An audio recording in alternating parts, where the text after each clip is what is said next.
મહારાણા પ્રતાપની 14 વર્ષની ઉંમર છે. મહારાણા પ્રતાપના પિતાનું નામ રાણા ઉદયસિંહ. ઉદયસિંહથી મોટા રાણા આદિત્ય વિક્રમ, ત્યાંથી મોટા રાજા ભોગ, એમના અર્ધાંગના એટલે મીરાબાઈ એટલે મહારાણા પ્રતાપના મોટા બા થાય.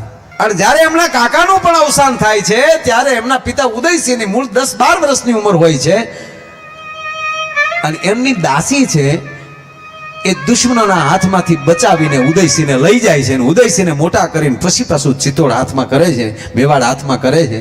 અને એ પછી જીવંતિકાબાઈ સાથે એના લગ્ન થાય અને જીવંતિકાબાઈના કુખે જન્મો એ મહારાણો પ્રતાપ પોતે. અને એ મહારાણા પ્રતાપ જેથી 14 વર્ષના હોય અને બહેરમ ખાન મુંદી નરેશની સાથે ભળીને મહારાણા પ્રતાપ સામે યુદ્ધ થાય છે અને બહેરમ ખાનને જીવતો જવા દે છે. મહારાણા પ્રતાપને બહેરમ ખાન કહે છે કે મને તું મારી નાખ, મને જીવતો જવા દેમાં, નહીતર મને અકબર જીવવા નહીં દે. તાકે તને અકબર હામો એમણા આવી રીતે ઘાયલ મોકલું, આનાથી મોટી સજા ન હોઈ શકે. એક 14 વર્ષનો યુવાન વાત ઈ હાલતીથી છે. એ બહેરમ ખાનને જવા દીધો અને બહેરમ ખાને આવીને કીધું કે એટલા સૈન્યનો ખુરદો બોલાવી દીધો આ માણસે. અને એ યુદ્ધમાં મહારાણા પ્રતાપના અંગત 3 મિત્રોનો અવસાન થાય છે. અને થોડોક સમય જવા દીધો અને એનું ગુપ્તસર રીતે જે જાસૂસી માટેનું સારામાં સારું કઈ કામ મહારાણા પ્રતાપનું કોઈ કરતું હોય તો જેને જીભની માનેલી બેને કૃષ્ણા કરીને હતી, એ કૃષ્ણા અને બહેરમ ખાન બુરી રીતે એમ કહેવાય કે મારીને એક પેટીમાં પેક કરીને ચિત્તોડ જેથી મોકલે છે. અને એનું અવસાન જોયું ને મહારાણા પ્રતાપ જેથી ખળભળી ગયા. 14 વર્ષની ઉંમર છે.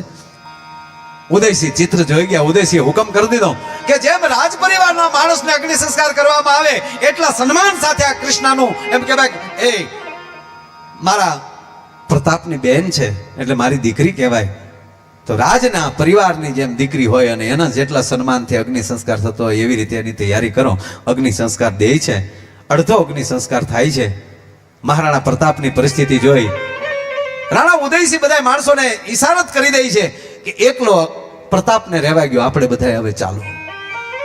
એકલા મહારાણા પ્રતાપ ત્યાં ઊભા છે.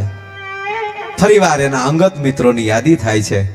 અને મારે વાત એ માટે કરવી છે કે 14 વર્ષની ઉંમરે મહારાણા પ્રતાપે જીભની માનેલી બેન કૃષ્ણાના અગ્નિ સંસ્કાર શમશાનના અગ્નિની સાક્ષીમાં પ્રતિજ્ઞા લેવાઈ ગઈ કે આજ પછી મહારાણો પ્રતાપ કોઈ દી હાથમાં હથિયાર નહીં લે.